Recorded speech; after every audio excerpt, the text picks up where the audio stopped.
Okay, I'm all set, so we can start whenever you all are ready. Okay. I'll go ahead and get us started while we maybe wait for our last few stragglers. So good afternoon, everybody. Thank you so much for joining us today. On behalf of the students in the Molecular and Cellular Biology graduate program at Virginia Tech, I am pleased to introduce our first ever student-nominated speaker, Dr. Kevin Wickman. Dr. Wickman is currently professor and head of pharmacology at the University of Minnesota, where he has served on the faculty since 1999. He received his undergraduate degree in chemistry at St. Olaf College and completed doctoral training in molecular neuroscience at the Mayo Foundation for Biomedical Research. He went on to receive postdoctoral training at Mayo Clinic Scottsdale and at Children's Hospital Harvard Medical School. Broadly, his research program has centered on elucidating mechanisms controlling the excitability of cells in the heart and brain in order to identify new approaches for the diagnosis, treatment, and prevention of disease. Today, we welcome Dr. Wickman to speak more about drug-induced plasticity of inhibitory G protein signaling and the reward circuitry. So thank you so much for being here today, and we look forward to hearing about all your work. Well, thank you, Elizabeth, for the kind introduction, for the invitation. Thank you to the students for this invitation. I didn't realize I was the first ever student-nominated speaker. That's a fantastic honor, and I'm really pleased to be with you today, though I certainly wish it could be in person. It's a picture of much of the biomedical and clinical research campus at the University of Minnesota in the Twin Cities. We're tucked in along the Mississippi River, just across the river from downtown Minneapolis. It's a really beautiful location and a really beautiful metropolitan area. To the students and postdocs out there considering next career steps, I hope you'll give the University of Minnesota a look, and I'd definitely be happy to talk to anyone about training opportunities here. So as I understand it, there's a fairly broad mix of research interests represented in this crowd, and I've tried to prepare my presentation with that in mind. My goal is to really have you all come away at least with having a decent sense for what we're doing and why. So I guess I'm shooting for a bit more breadth than depth today. I'd certainly be happy to go into detail at any point along the way if you would like. And that in mind, please feel free to ask questions at any point via the Q&A box if you'll like. I'll try to keep track of that as I go through the presentation. So absent from the title of the presentation is the word addiction, which is certainly the underlying context of much of the research ongoing in my lab. So let's start with a few thoughts about addiction and drug addiction more specifically, AKA substance use disorder. Certainly a quick and handy definition of drug addiction is that it's a chronic relapsing condition characterized by compulsive drug use despite negative consequences. From a medical standpoint, to qualify as having a substance use disorder, you need to meet 2 or more of these criteria within a 12-month period, and there's a range of severities across these different criteria. On the right, you see addiction as it's often depicted as a spiral or downward spiral that begins with intrinsic individual susceptibilities, involves exposure and then increasing exposures to addictive substances, and the exposures and intermittent withdrawal periods provoke changes in the brain and in the body that tend to support increased drug intake and a desire to seek the drug. And at some point, for some people, there's just a switch from controlled drug use to habitual drug use, and then enters in the relapsing component. You try to stop, but you can't for long at least. And that's associated with all of the individual susceptibility traits and the drug-induced changes in the brain and in the body that make curing addiction so difficult. So my group, we're interested in understanding the changes in the brain associated with drug exposure that work to promote increasing drug intake and or relapse. And I'm going to spend my time today highlighting a couple of examples of drug-induced neuroadaptations or plasticity involving inhibitory G protein signaling pathways in parts of the brain that make up the reward circuitry.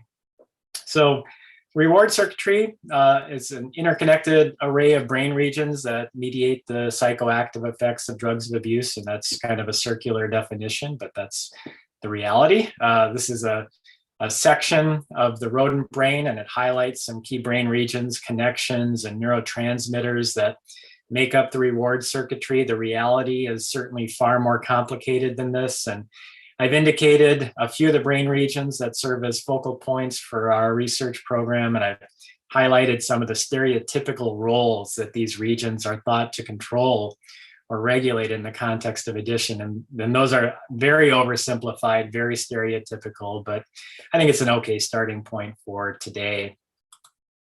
So a point that needs to be made right up front is that all drugs with abuse potential share an ability to increase neurotransmission involving the neurotransmitter dopamine throughout the reward circuitry. And while the proximal targets of drugs like cocaine and morphine and alcohol and nicotine all differ, these substances can all lead to increased dopamine levels and dopamine neurotransmission throughout the reward circuitry. The ventral tegmental area, which is our starting point today, is the dominant source of dopamine in the reward circuitry. So a bit more about the VTA. This is a really small structure in the ventral midbrain. Most of the neurons in the VTA produce and release dopamine. I'll call them dopamine neurons. And these dopamine neurons project to other regions of the reward circuitry, as shown here in the green connections.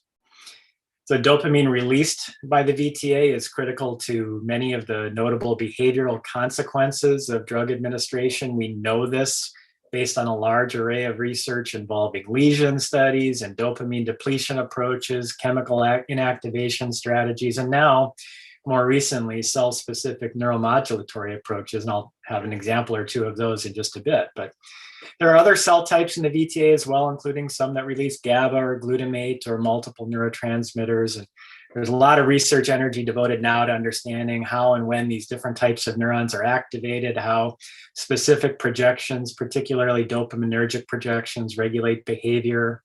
And these are really interesting topics, not so much the focus of the presentation today. What I want to highlight is the important point that inhibitory G protein signaling pathways in the VTA, and particularly those involving the GABA B and D2 dopamine receptor, provide a bit of a break on overactive dopamine neurotransmission in the reward circuitry. So as dopamine levels in the reward circuitry increase, this directly or indirectly activates inhibitory G protein signaling pathways in the VTA that counter the stimulatory or addiction-related effects associated with drugs of abuse. So let's touch just a bit on G protein-dependent signaling. This is a ubiquitous form of signal transduction that involves a ligand, and could be a neurotransmitter, hormone, or a drug of abuse that binds to a cell surface receptor or G protein-coupled receptor. The ligand binding promotes activation of a heterotrimeric G protein, which yields two active signaling entities, the alpha and the beta gamma subunits. These active subunits can then modulate the activity of an array of downstream effectors, ion channels, enzymes, and so forth. And this happens and proceeds until GTP hydrolysis activity of the G alpha subunit terminates the cycle. The heterotrimer, the inactive heterotrimer reforms, and the process can begin again. So inhibitory G protein signaling involves a select group of GPCRs, as I indicated, and key examples in the VTA that are relevant to today are the GABA B receptor, which mediates the inhibitory G protein dependent effects of the neurotransmitter GABA, and the D2 dopamine receptor, which mediates part of the inhibitory effects of dopamine. Inhibitory G protein signaling also involves a select group of G proteins, the GI-GO subcategory of G proteins, which exhibit sensitivity to the bacterial toxin pertussis toxin. So pertussis toxin will modify the alpha subunit, prevent its interactions with GPCRs, and terminate inhibitory G protein signaling. And I'll talk more about downstream effectors relevant to inhibitory G protein signaling in a bit, but wanted to make the point that the initial evidence for a critical role for inhibitory G protein signaling pathways in the context of addiction and in the VTA came from work involving rodents in intracranial infusions of pertussis toxin. And here are two seminal publications from Jeff Steketee and Peter Kalibas, published 30 years ago or so, that showed that intra-VTA infusion of pertussis toxin increased behavioral sensitivity to cocaine and other drugs. And in these studies, the behavioral sensitivity was evaluated by following the motor stimulatory effect of the drug. And one of the most obvious and certainly easiest to measure effects of drugs of abuse in rodents, at least, is increased locomotor activity. This is a species-specific response to elevated dopamine levels in key parts of the reward circuitry tasked with controlling movement. So let's fast forward now 30 years and give a sense for how we can probe the relevance of inhibitory G protein signaling in the VTA now. And to do this, I'm going to focus on some recently published work from my student, Margot de Baker, who began by employing a chemogenetic approach to stimulate inhibitory G protein signaling selectively in VTA dopamine neurons. So chemogenetic approaches involve DREADs, designer receptors exclusively activated by designer drugs. These are mutated versions of G protein coupled receptors that no longer respond to their endogenous ligand, but will respond to synthetic and otherwise inert ligands like clozapine N-oxide or CNO. So we and others are using DREADs as tools to manipulate the excitability of neurons of interest, and in Margot's specific case, to stimulate inhibitory G protein signaling.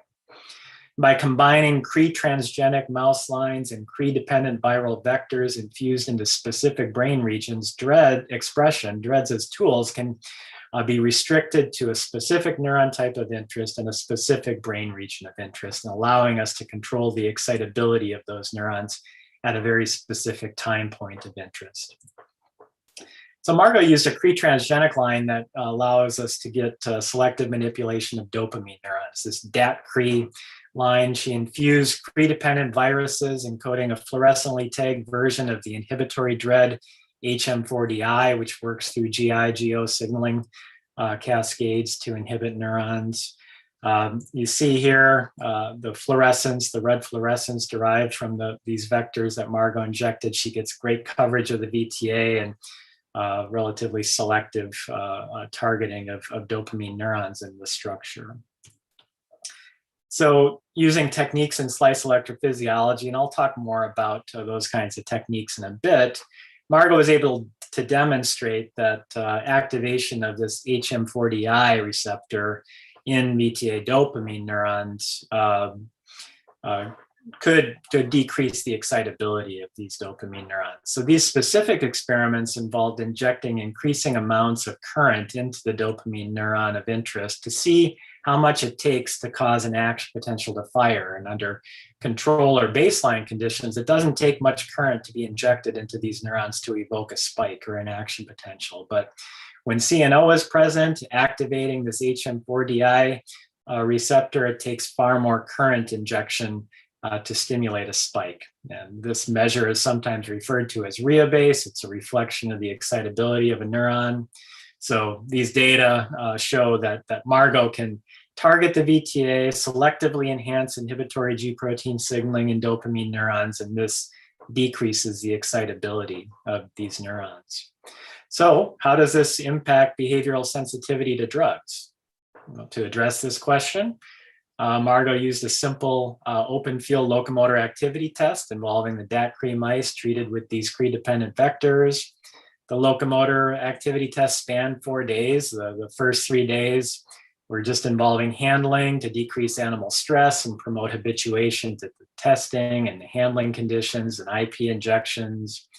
On the 4th day, the animals received an injection of CNO, this DREAD ligand, followed 30 minutes later by either saline, cocaine, or morphine. And then we monitored total distance traveled in the open field for the next 60 minutes. And what Margot saw was that in animals treated with the HM4DI vector, chemogenetic inhibition of those neurons suppressed the motor stimulatory effect of cocaine and morphine. And it's also worth noting that chemogenetic inhibition of VTA dopamine neurons also suppressed activity in the saline injection group. So this suggests that baseline activity of VTA dopamine neurons and associated dopamine tone in the reward circuitry is a critical regulator of baseline activity. So Margot's now interested in understanding how specific inhibitory G protein signaling pathways in VTA dopamine neurons contribute to drug sensitivity. Recall that I indicated that GABA B and D2 receptors are key regulators of VTA dopamine neuron activity. They're thought to mediate inhibitory feedback pathways in the VTA that temper sensitivity to drugs of abuse. So Margot wanted to figure out the relative influence of GABA B and D2 dopamine receptors in the context of behavioral sensitivity to cocaine.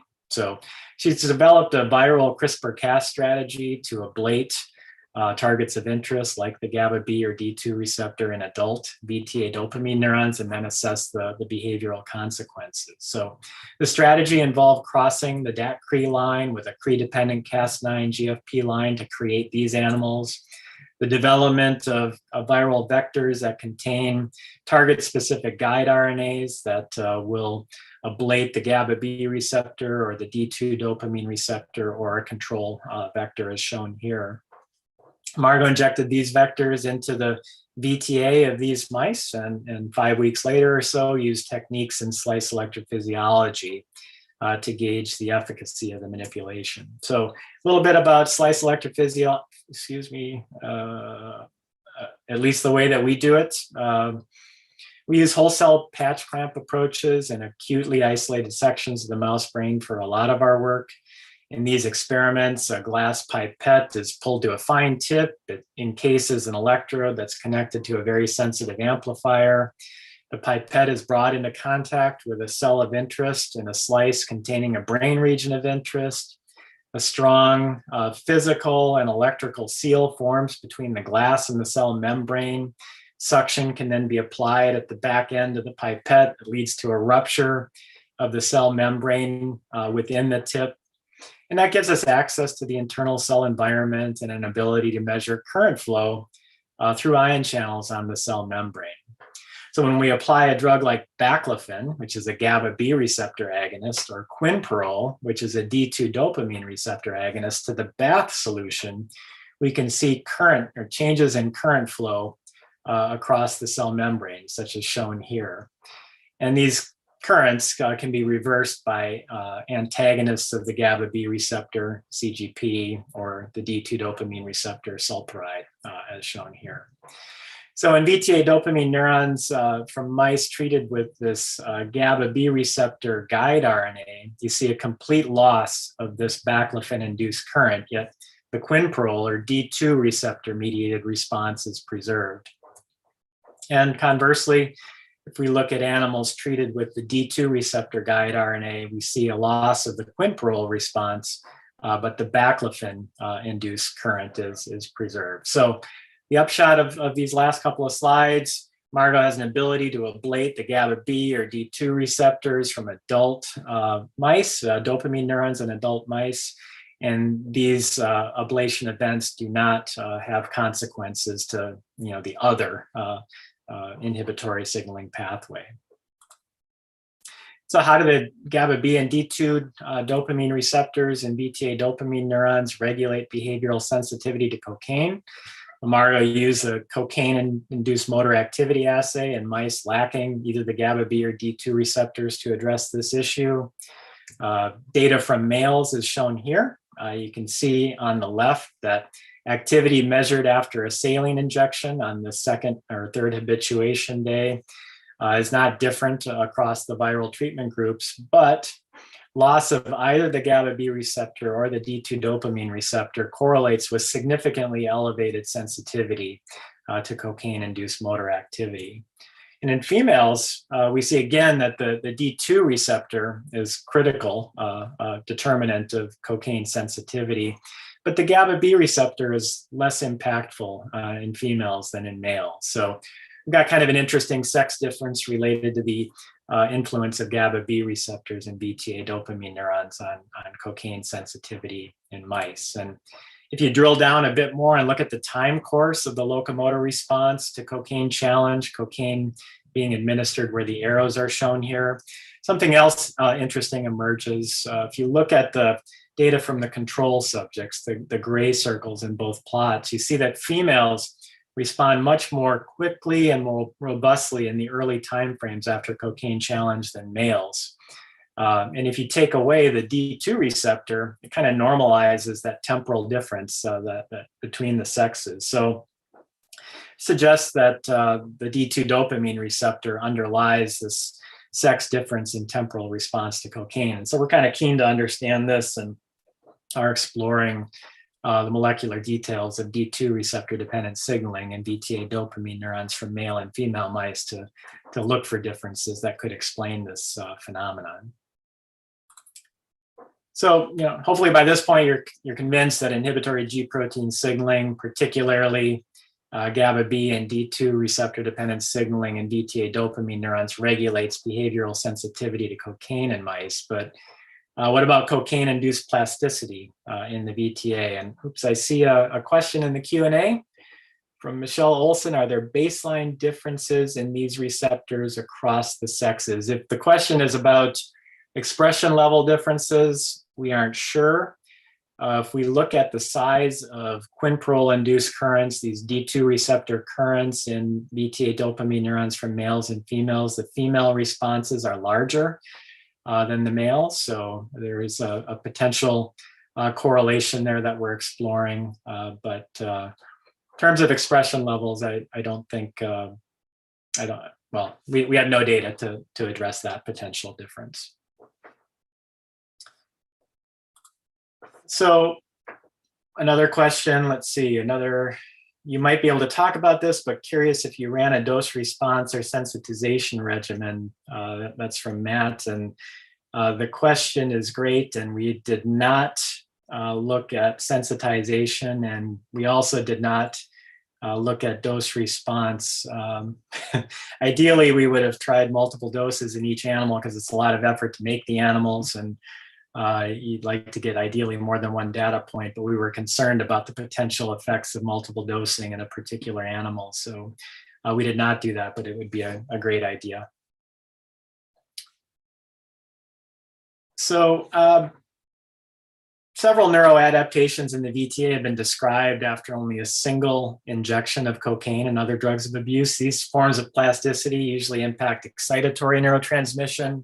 There's consensus in the field that these adaptations in the VTA help to drive other neuroadaptations and downstream targets of the VTA, and those adaptations are quite durable. And their durability or persistence suggests that they might contribute, at least in part, to the chronic relapsing nature of addiction. So understanding how drugs change the VTA has been a key focal point for the addiction research community for quite some time now. Even before I entered grad school, more than 30 years ago, studies were suggesting that exposure to drugs like cocaine could trigger adaptations in inhibitory G protein signaling in the VTA and elsewhere. And about 10 years ago, we sought to address this question directly. My previous postdoc, Devinder Arora, used slice electrophysiological approaches to measure the impact of a single cocaine injection in mice on GABA B and D2 receptor mediated currents in VTA dopamine neurons. So this is the treatment regimen he used, these habituation days. Animals got either saline or cocaine, and then we measured currents evoked by GABA B or D2 receptor activation at different time points following the cocaine injection. As you can see here, Devinder found a fairly pronounced suppression of this response in cocaine-treated animals. This is an example of baclofen-induced currents from a saline or cocaine-treated animal. Don't show it here, but quinprol-induced currents, these D2 receptor-mediated currents, were also diminished. If you look at the summary data, you see there's a dose dependence to this phenomenon, and the durability is transient. So 3 to 5 days after the cocaine injection, we can still see evidence of this cocaine-induced plasticity. 10 to 12 days, the system has sort of reverted back to normal. So a single cocaine injection can suppress inhibitory G protein signaling in VTA dopamine neurons. And obviously, we were interested in understanding the mechanism or mechanisms underlying this adaptation. We thought that it might have something to do with a type of potassium ion channel called the Gerk channel, which Gerk stands for G protein gated inwardly rectifying potassium channel. These channels are known downstream effectors for inhibitory GPCRs throughout the brain. Just a little bit about Gerk channels. They're tetramers, so 4 subunits come together to form one channel. There are 4 different types of Gerk channel subunits that can mix and match to form homo or heterotetramers throughout the brain. 3 of the subunits, Gerks 1, 2, and 3, are broadly distributed in the brain, as shown in these in situ hybridization experiments. Most neuronal Gerk channels contain Gerk1 and Gerk2 subunits. We know this from a large series of slice electrophysiology studies involving wild type and Gerk knockout comparisons. So here's a great example of a wild type neuron responding to the GABA B agonist baclofen, and the response is quite a bit diminished in animals lacking Gerk1 or Gerk2. Interestingly, in the ventral midbrain, which is a small region that includes the VTA, we see a difference relative to other parts of the brain. So you can see nice prominent labeling for Gerk2 in the ventral midbrain, but not Gerk1. And it turns out that based on the work from Christian Lucier and John Williams and from our group, that VTA dopamine neurons are relatively unique in expressing a unique Gerk channel subtype containing Gerk2 and Gerk3 subunits.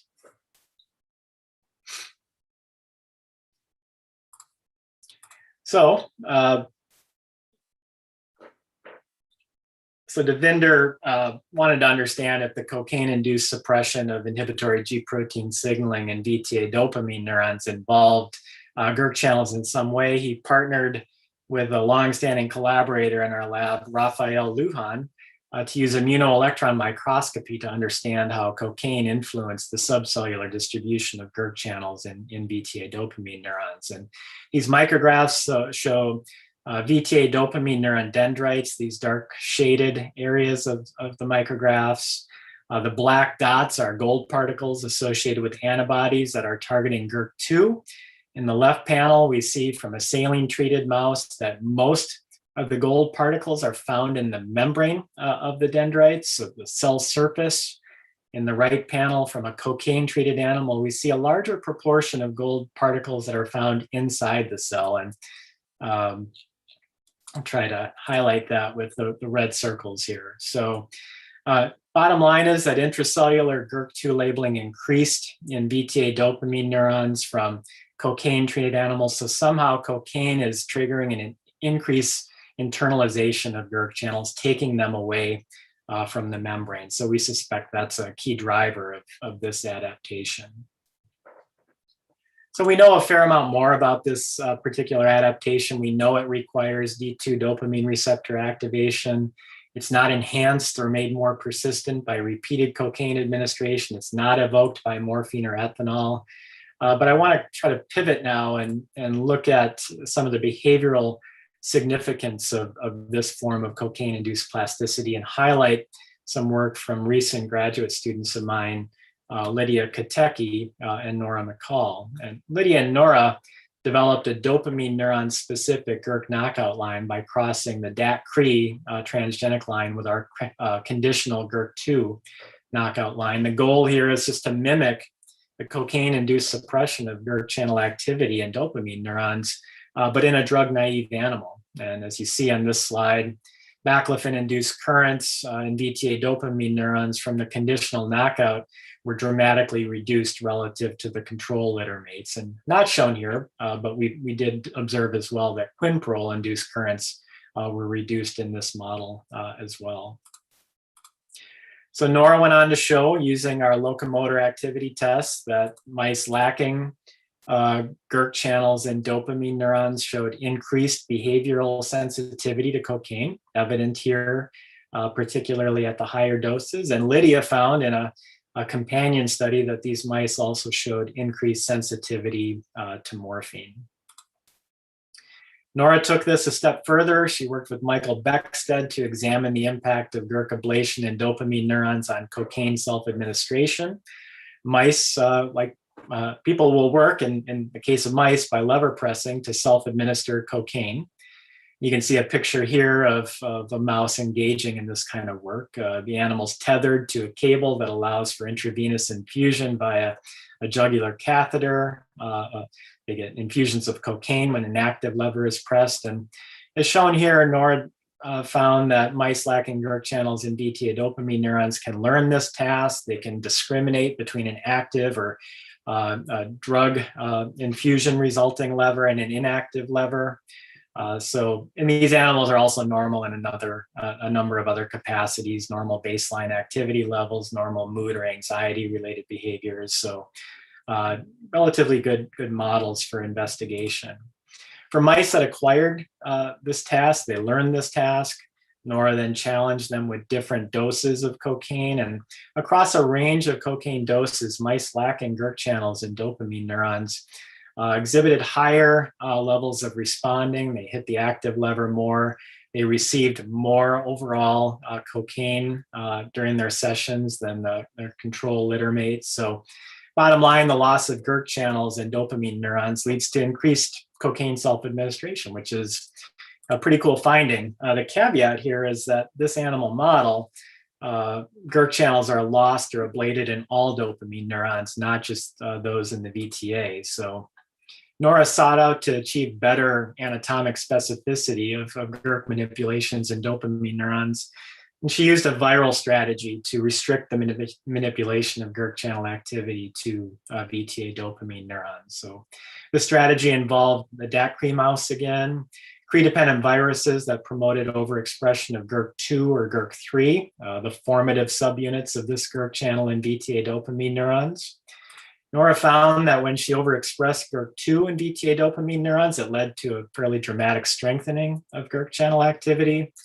And when she overexpressed Gerk3 in VTA dopamine neurons, it weakened Gerk channel activity as shown here. And this may be confusing why Gerk3 overexpression would suppress Gerk channel activity. It reflects a unique role of Gerk3 in regulating the surface expression of Gerk channels. So Gerk3 can drive or promote the internalization of Gerk channels when expressed at high levels.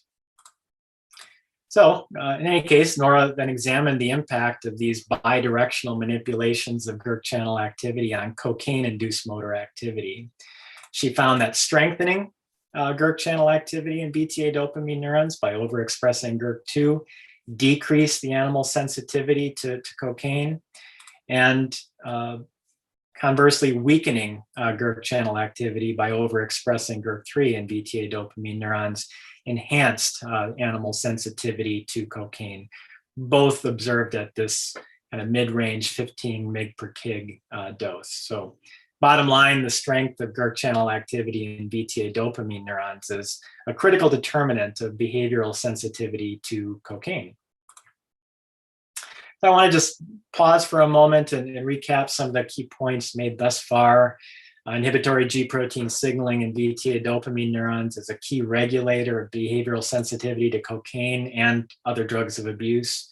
We've found that a single cocaine injection can provoke a transient suppression of inhibitory G protein signaling in VTA dopamine neurons, and this adaptation reflects an internalization of a unique Gerk channel subtype that's found in VTA dopamine neurons. And work from Nora and Lydia and others have shown that the strength of Gerk channel activity in VTA dopamine neurons can really bidirectionally regulate behavioral sensitivity to cocaine. There's certainly much to do here. That's even come out in some of the questions I've had already.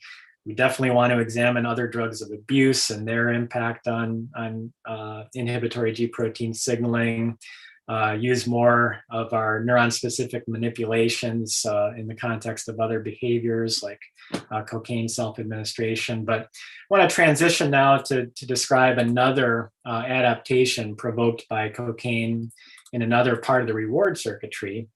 And this adaptation occurs in the medial prefrontal cortex, which is often referred to as the executive command or control center in the brain. This is a part of the brain that, when functioning properly, can prevent us from doing things that are not in our best interest. And it's a large literature on the medial prefrontal cortex. Many adaptations have been described, and these adaptations, unlike the VTA, where you see more transient drug-induced plasticity, adaptations in the PFC tend to last longer. They've been associated with key facets of addiction like craving and relapse. So we were curious, based on our work in the VTA, whether cocaine might provoke adaptations in inhibitory G protein signaling in the medial prefrontal cortex. And work in this realm was really spearheaded by a previous postdoc in my group, Matt Hearing. Matt now runs his own lab at Marquette University. Matt employed a repeated cocaine dosing paradigm that's used commonly in the addiction field. This involves daily injections of cocaine or saline as a control. This paradigm is popular because in mice, it provokes locomotor or behavioral sensitization. And shown here are some data obtained from another senior scientist in my group, Ezekiel Marone. So you see that the first cocaine injection in mice provokes a nice increase in locomotor activity. By the time the animal gets its fifth injection, this motor response is significantly larger. So there's sensitization to the motor stimulatory effect of cocaine after repeated dosing. And a large body of work across many labs and many decades has correlated this phenomenon in animal models with key facets of addiction in humans, such as craving and relapse. So this cocaine treatment paradigm can afford insights potentially into the molecular and cellular adaptations associated with these particularly problematic aspects of addiction that make it so hard to treat. So Matt used slice electrophysiology to examine the strength of inhibitory or GABA B receptor dependent signaling in the PFC. As you can see here, mice treated with cocaine and slices from these animals taken 1 to 2 days after the last cocaine injection, the baclofen-induced current is significantly smaller than the current in the saline-treated controls. This phenomenon was restricted to a subregion of the medial prefrontal cortex called the prelimbic cortex, or PL, that's shown in this gray shading here. Interestingly, the adaptation was not seen after a single injection of cocaine. You needed the repeated injections to observe this phenomenon. And the decrease in GABA B receptor dependent signaling was paralleled by an increase in the excitability of these neurons as evidenced by Rhea-based experiments. So it takes less current to evoke an action potential in animals that have been treated with repeated cocaine. Other aspects of the adaptation was durable. So even when we looked at 10 to 12 or 28 to 40 day time points, we could see evidence of this plasticity. So that really distinguishes it from the VTA, where our cocaine-induced adaptation was restricted to a week or less. So given our prior work in the VTA, Matt conducted a detailed series of investigations to understand the ion channels mediating the GABA B receptor dependent response in PL pyramidal neurons, the neurons that are exhibiting this plasticity. I'm not going to go into great detail about all of the nice work that Matt did, but the upshot is that the GABA B or baclofen-induced currents in these neurons, about 50% of that response is mediated by activation of Gerk channels. And you can kind of see that in this comparison of baclofen-induced current amplitudes and wild type in various knockout lines. And somewhat distinct from the VTA, the Gerk channels here in this case are the more typical neuronal variety. They contain Gerk1 and Gerk2 subunits, and so a few distinctions related to the PFC and VTA work. So there's a question, curious if the adaptation is layer specific in the medial prefrontal cortex. What a great question. Yes, so I didn't show it here, but Matt looked layer 5-6, layer 2-3 of the prelimbic cortex. The adaptation is restricted to pyramidal neurons in layer 5-6. So it's not seen in the layer 2-3 pyramidal neurons. And the interesting distinction there is that these layer 5-6 neurons tend to be the ones that project out of the PFC to downstream targets like the accumbens and the VTA. And Matt demonstrated that this plasticity was evident in those specific projections, pyramidal neurons from the PL that project to the accumbens and VTA. So thanks for letting me make that point. So Matt, like Devinder before him, worked with Raphael Lujan to use immunoelectron microscopy to examine how repeated cocaine injections influence the surface or subcellular distribution of Gerk channels and GABA B receptors and PL pyramidal neurons from cocaine and treated and saline control mice. This summarizes the outcome of those experiments. What we saw, similar to what was observed in the VTA, is that cocaine treatment promotes a redistribution of Gerk channels from the cell surface to inside the cell. So kind of a unique, kind of an interesting mechanism. And we know a lot more about this form of plasticity as well that I'll kind of gloss over. We know that it requires activation of the D1 dopamine receptor. You can rescue the adaptation, interestingly, using okadaic acid. We don't see it with morphine, but possibly triggered by ethanol. So happy to talk more about those experiments for those who are interested. But the upshot here is the suppression of GABA B receptor dependent signaling triggered by cocaine in the PL pyramidal neurons involves Gerk channel internalization. So what I want to do is focus now on our efforts to understand the behavioral relevance of this adaptation. This line of research is being pursued in parallel in my lab and now in Matt Hearing's lab. And it's been really fun to work in parallel with Matt on these important questions. In my lab, Tim Rose, a grad student, and Ezekiel Marone have mimicked this form of cocaine-induced plasticity by using a conditional Gerk1 knockout line and viruses that harbor pre-recombinase.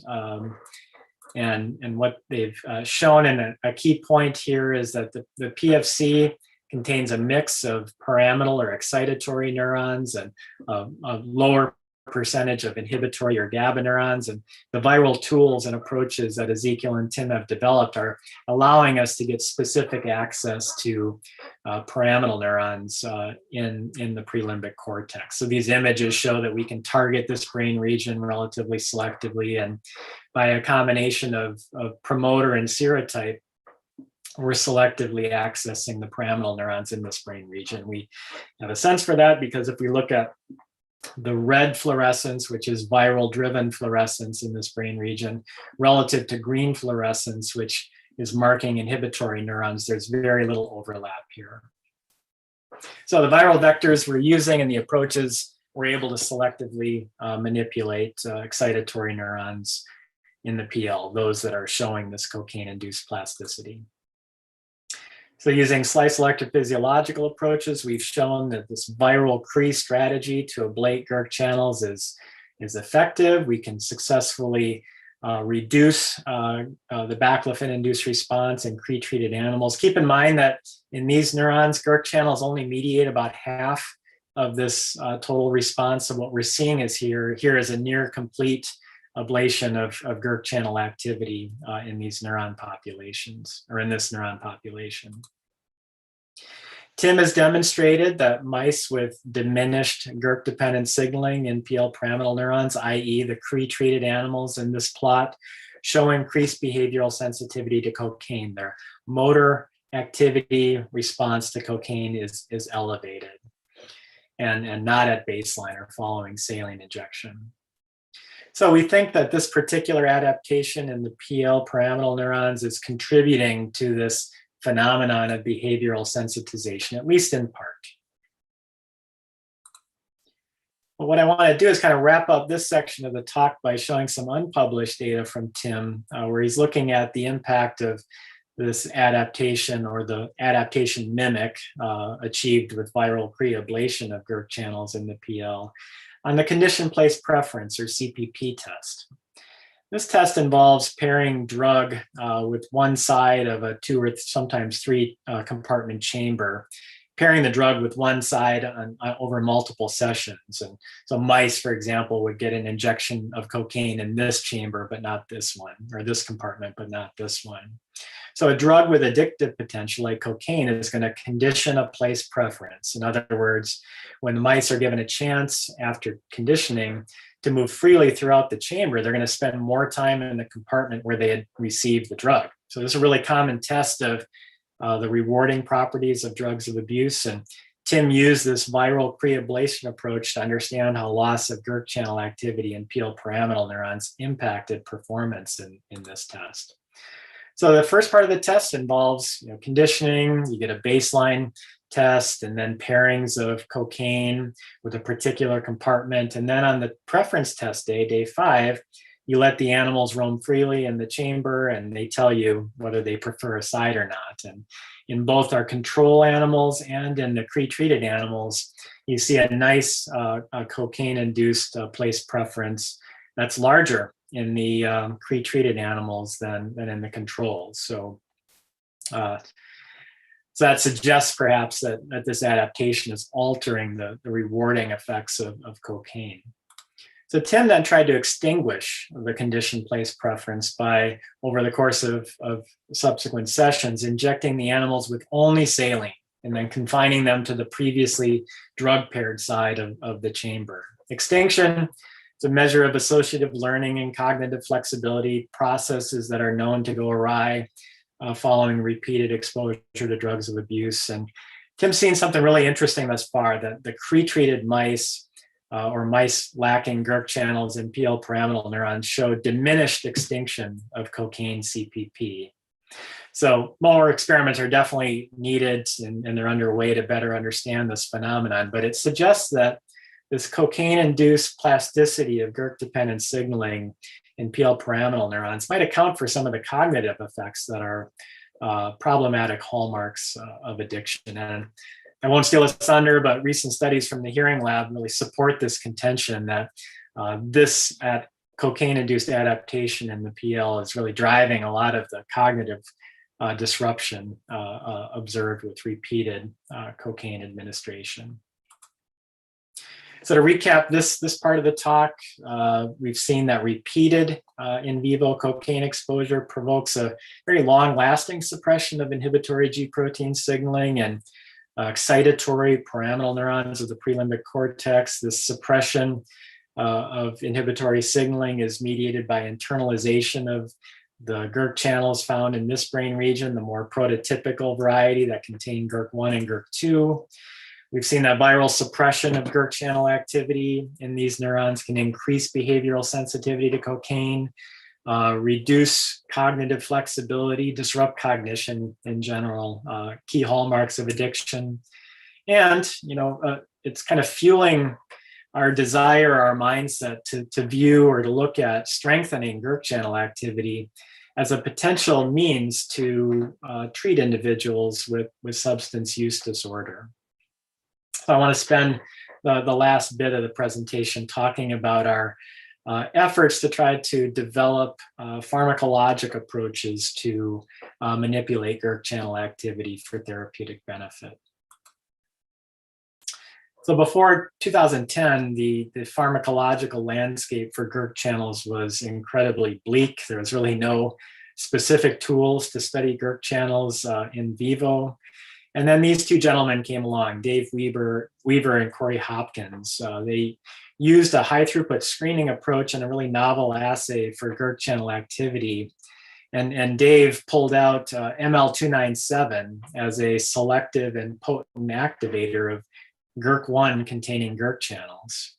Then using ML297 as a scaffold, he and Corey Hopkins, they really interrogated the impact of substitutions throughout the chemical scaffold on compound efficacy, potency, and selectivity. And over the course of these structure-activity relationship studies that they've done, they've identified now a family of agonists and antagonists that show, in some cases, really strong selectivity for certain Gerk channel subtypes. So here we see the chemical structure of ML297. As I've indicated, it's an agonist. When you look at its activity relative to various Gerk channel subtypes, you see that it prefers or has higher potency for activation of Gerk1, Gerk2 containing channels, this prototypical variety of neuronal Gerk channel.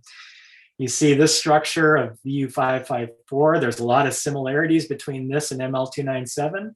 But because of a couple of differences on the west and east side of the molecule, it's now an antagonist, and it actually prefers the Gerk1, Gerk4 channel subtype. This is the Gerk channel subtype found in the heart. So we're really interested in looking at these small molecule modulators of Gerk channels in multiple settings, not just in the addiction realm, but also in the context of cardiac arrhythmias. And it's just been a lot of fun to collaborate with these two guys over the years.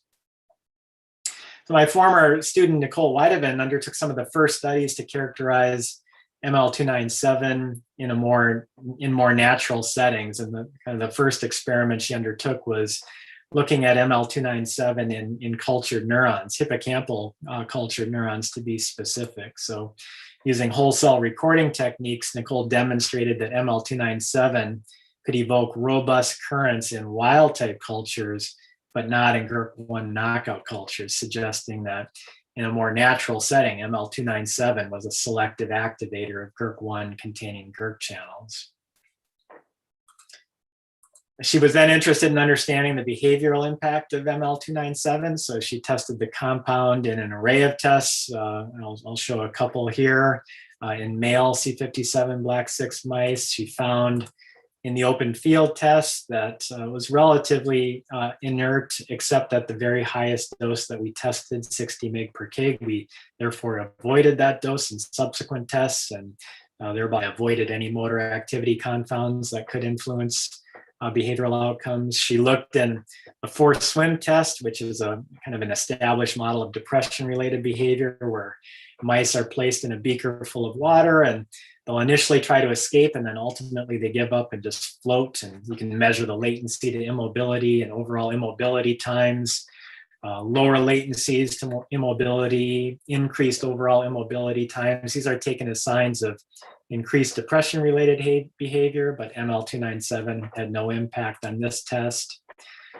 She also evaluated the potential addiction liability or rewarding potential of ML297 using the CPP test that I described previously, but ML297 did not condition a place preference in mice, suggesting that mice do not find it innately rewarding. But she did get a hit with the elevated plus maze test. This is a common test of anxiety-related behavior in mice.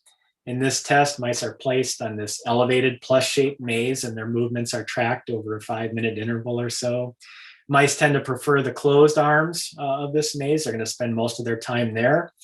It's kind of interesting. Drugs that are used to treat anxiety disorders in humans will increase time spent by mice in open arms of the plus maze. So drugs that can provoke this effect are often said to have anxiolytic or anxiety-reducing efficacy. And indeed, ML297 did evoke a dose-dependent increase in open arm time in mice. Now, the sidebar here is that elevated plus maze is a really nice, simple test. It's really easy to conduct. It does not alone suffice as a conclusive measure of anxiety-related behavior. Arguably, this is better described as a test of approach avoidance behavior.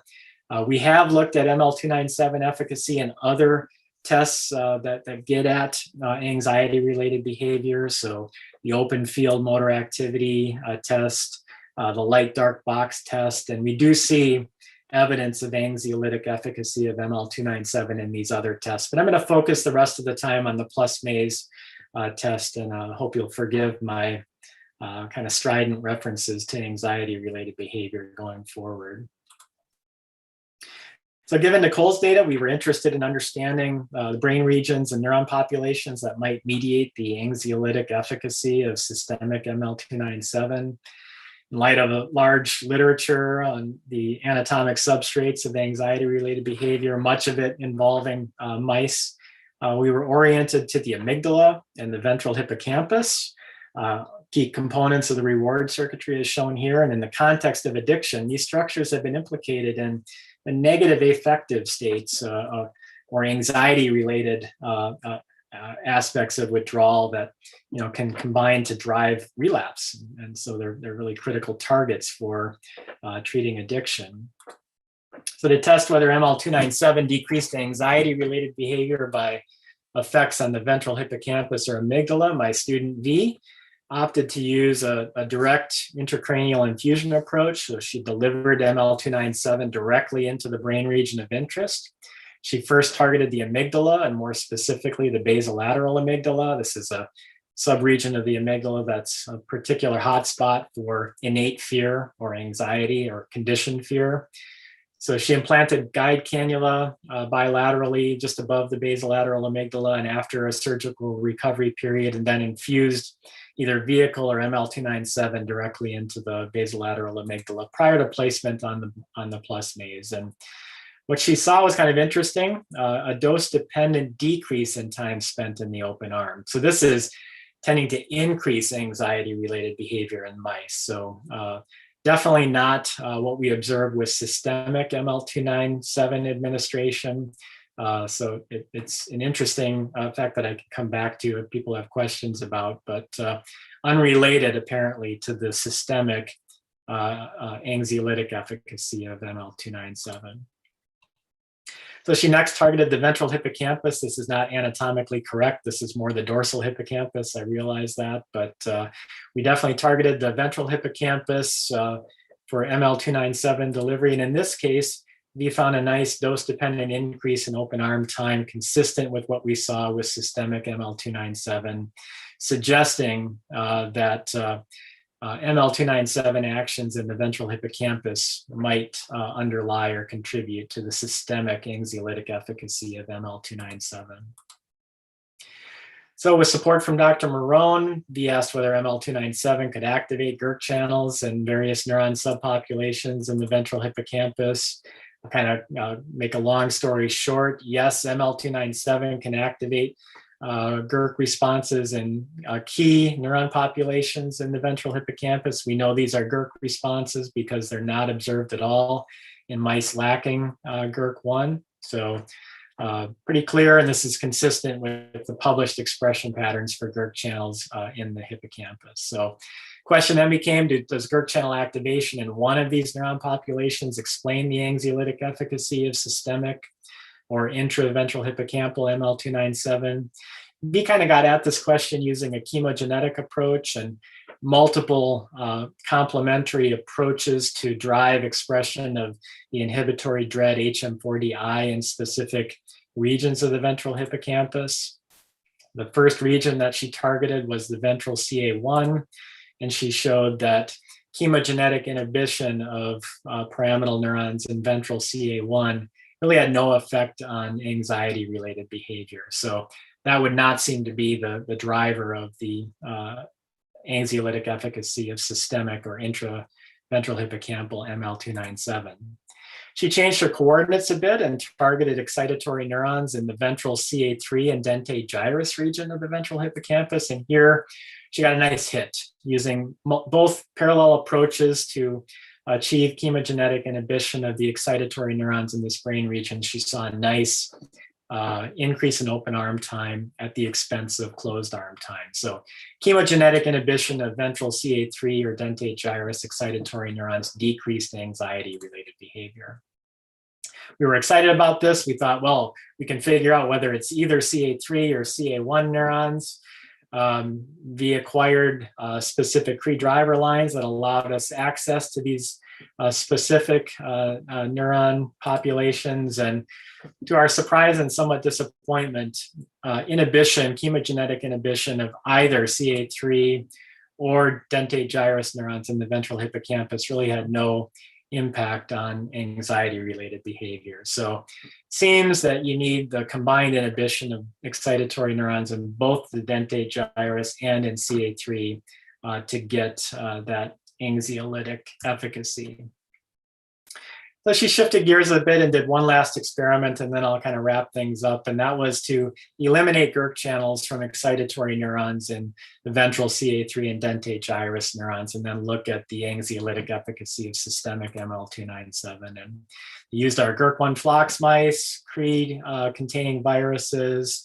Ezekiel showed here a nice attenuation of baclofen-induced currents in Cree-treated animals. So V used this approach then to evaluate the impact of suppressing Gerk channel activity in this region of the hippocampus and the impact on elevated plasmase behavior. And what you see, data from Cree-treated mice is shown in red. Mice were given either IP injections of vehicle or ML297.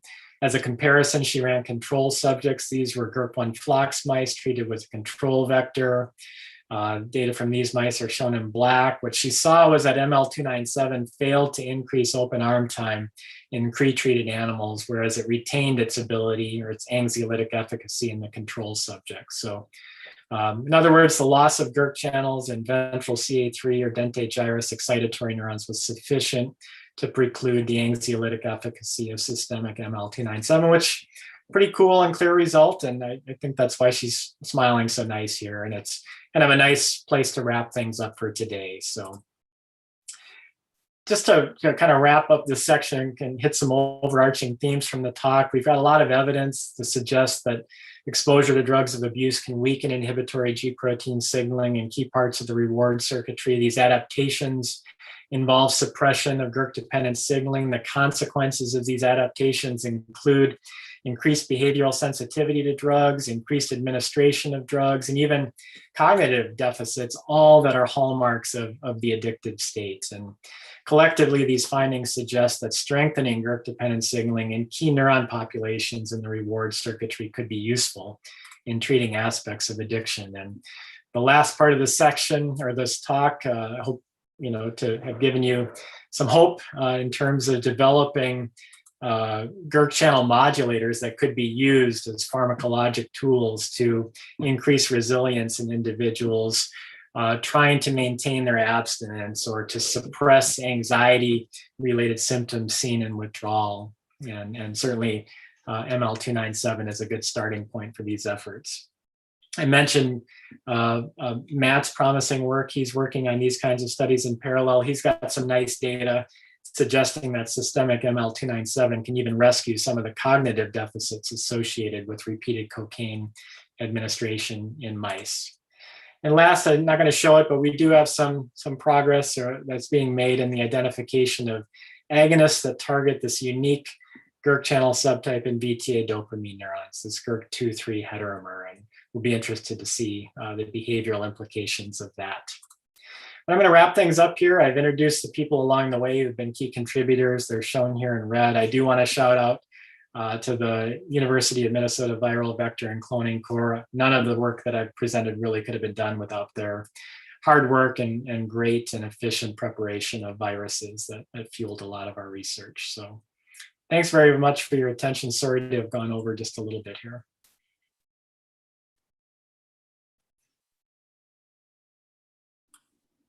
Thanks so much for that talk. That was a lot of data, and it was really cool to kind of just see everything going on throughout the reward system there.